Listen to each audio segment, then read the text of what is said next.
Putin just placed a solution on the table that Washington says it wants but refuses to accept. That is the contradiction at the center of the Iran nuclear crisis.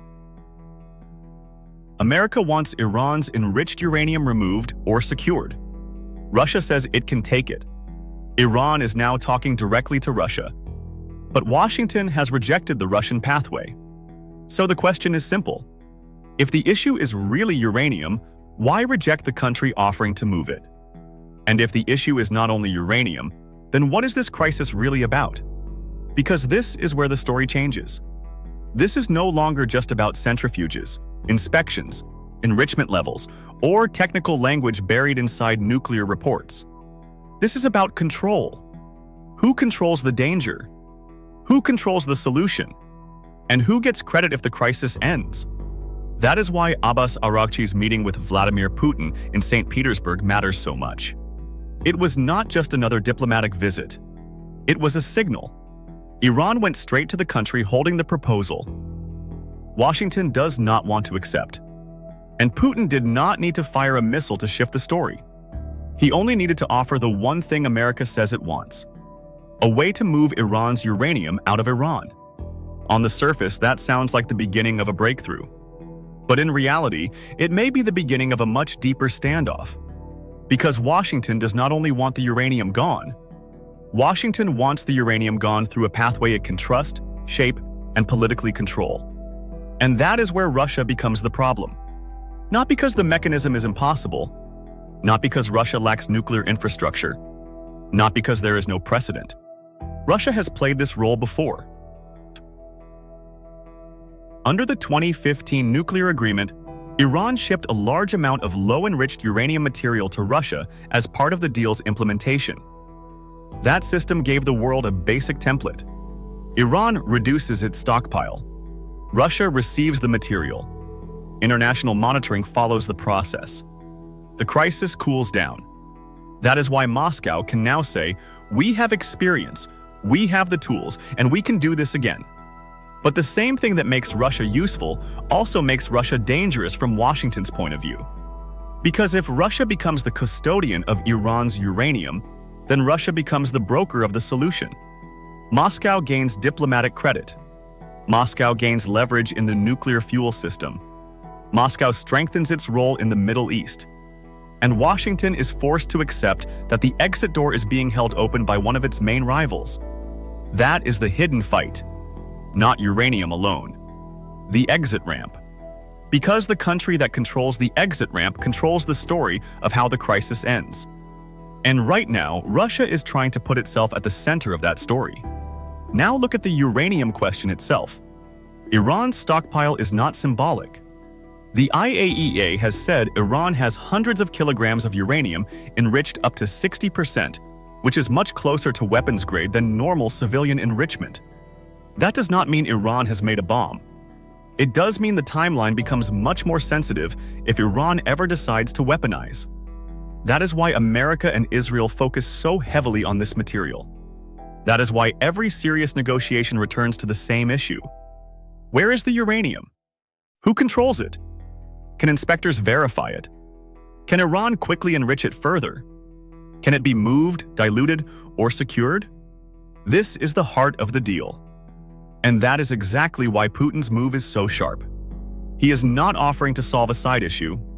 He is offering to handle the central file. The file Washington says matters most. So when Washington rejects the Russian path, it creates a powerful contradiction.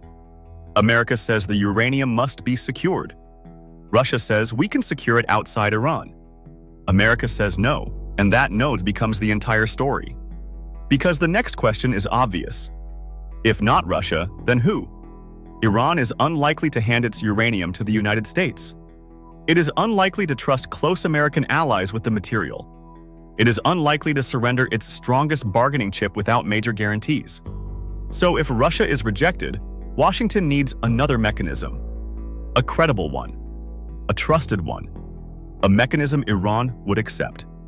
And right now, that mechanism is not visible. That is why this moment is so dangerous. The only proven pathway currently on the table is the one Washington does not want. And while Washington waits for a better option, Iran's uranium remains where it is. The crisis stays alive. The energy markets stay nervous. The Strait of Hormuz stays tense. The region stays on edge. And every day that passes gives Iran, Russia, and China more room to coordinate. That is the part many people are missing.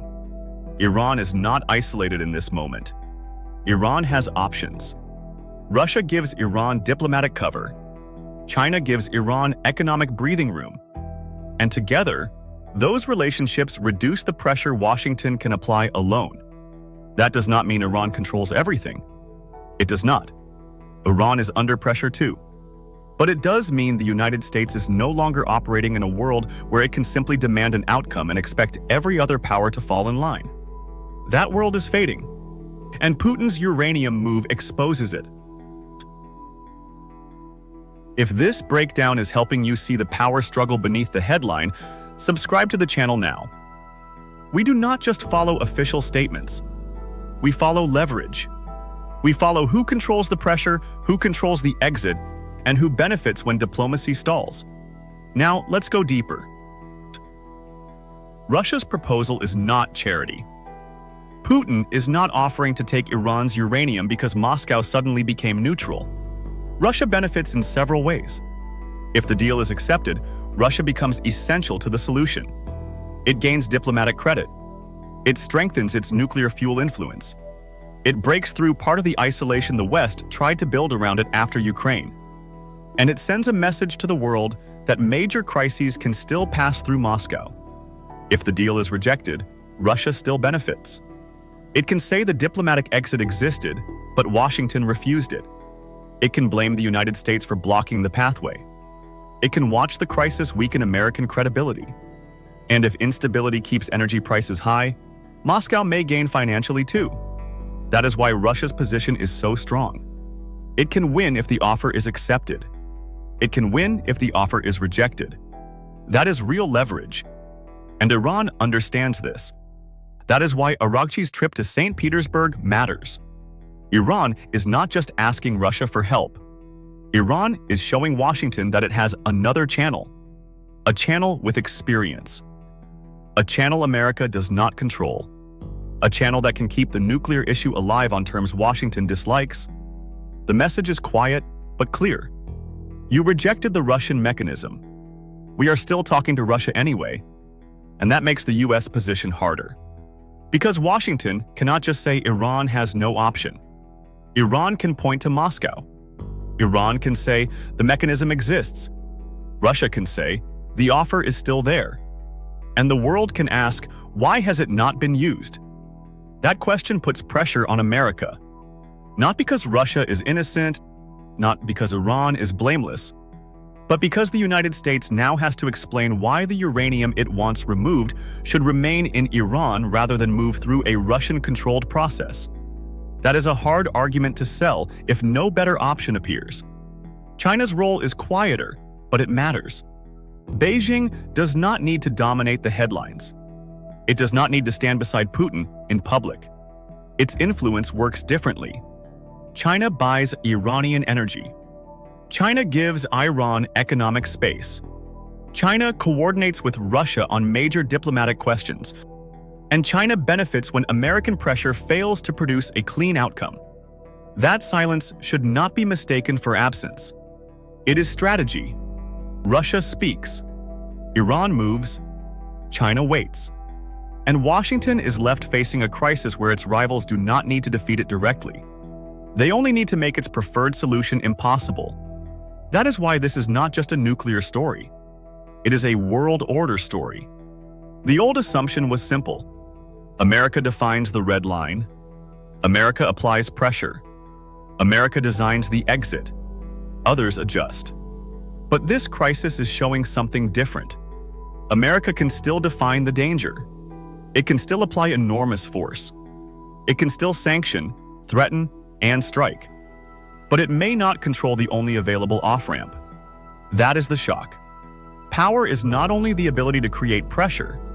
Power is the ability to end pressure on your own terms. And right now, Washington's problem is that the most visible way to remove Iran's uranium runs through Moscow. That puts Trump in a difficult position. If he accepts the Russian pathway, Putin gets credit. If he rejects it, the uranium stays unresolved. If he keeps demanding a different mechanism, he has to produce one Iran will accept. If he moves toward force, the risk multiplies. That is the trap. Accept Putin's help and strengthen Moscow.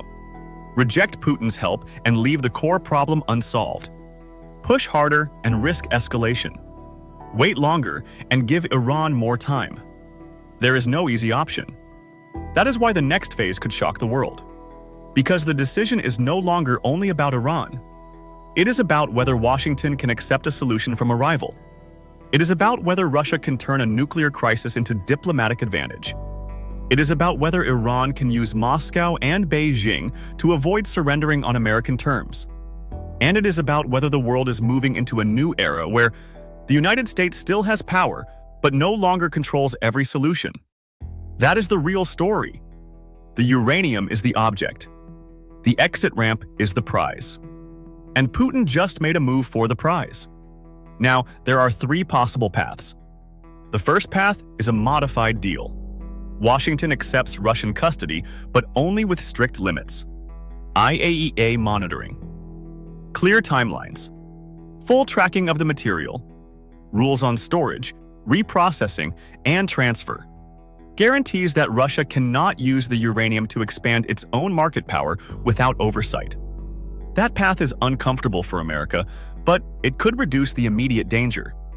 The second path is rejection again. Washington says no to Russia and keeps searching for another custodian. That path protects America from handing Moscow a diplomatic win, but it leaves the uranium issue unresolved. The third path is force, seizure, strikes, special operations, coercion instead of custody. That path carries the biggest risk. It could trigger Iranian retaliation. It could widen the conflict. It could hit energy markets hard. And it could turn a nuclear dispute into a wider regional war. That is why the Russian proposal cannot be dismissed casually. It may strengthen Moscow. It may be self-serving. It may create serious problems for the West, but the alternatives may be worse. And that is the uncomfortable calculation. Not whether Russia benefits. Of course, Russia benefits. The real question is whether blocking Russia from benefiting is worth leaving the uranium problem inside Iran. That is the question Washington now faces. And it is the question Putin has forced into the open. Because his move creates a simple public challenge. You say the uranium must leave Iran. We offer to take it. If you say no, what is your better plan? That is a powerful challenge. It does not make Russia the hero. It makes Russia the holder of the mechanism. And in geopolitics, holding the mechanism can matter more than having the moral argument. That is why this story has such strong consequences. If the uranium eventually moves to Russia, Moscow becomes central to the deal. If the uranium stays in Iran, Washington's pressure campaign looks incomplete. If Iran keeps talking to Moscow, the crisis becomes less American-controlled. If China keeps giving Iran room to wait, time becomes a weapon. And if no deal emerges, the risk of escalation grows. This is the danger hidden inside the diplomacy. Everyone says they want to stop a nuclear crisis. But every major player also wants to control the political meaning of the solution. America wants security without empowering Russia. Russia wants diplomacy that makes Moscow indispensable. Iran wants relief without surrender. China wants stability, influence, and a weaker American hand. Those goals overlap enough to create talks. They clash enough to block the exit. That is why what happens next could shock the world. Not because the facts are hidden. The facts are right there. The uranium is the issue. Russia made the offer. Iran is engaging Moscow. Washington rejected the path. The shock comes from the question behind the facts. Was the real obstacle Iran's uranium? Or was it the fact that Putin offered to move it first? That is the line no one in Washington wants to answer. Because if the answer is uranium, the Russian proposal has to be considered. If the answer is control, then the crisis is bigger than nuclear risk. It is about power. It is about pride. It is about who gets to end the crisis and who is forced to watch from the side. So now the world waits. Will Washington accept a monitored Russian pathway? Will Iran use the St. Petersburg Channel to increase pressure? Will China keep shaping the background in silence? Will the IAEA become the referee of a deal everyone distrusts but everyone may need? Or will the crisis drift toward force because the available diplomatic exit gives too much power to Moscow? That is the moment we are in. Putin made a move on Iran's uranium. He placed Russia at the center of the issue America says matters most. And now the world is staring at a contradiction that could define the next stage of the crisis. If America says yes, Russia gets the credit. If America says no, the uranium stays unresolved. If no one moves, the risk grows. And maybe the real question is not whether Iran's uranium can leave Iran. Maybe the real question is whether Washington can accept peace if Putin holds the door open. If this breakdown gave you a deeper view of the Iran nuclear crisis, subscribe to the channel now.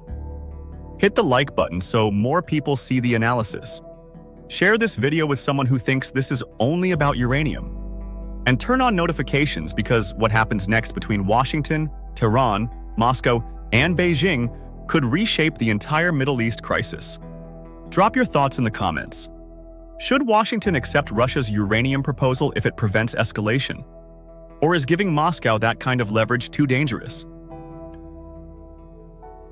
This is Liberation Lens, where perspective matters, and where we do not just follow the headline, we follow the power behind it.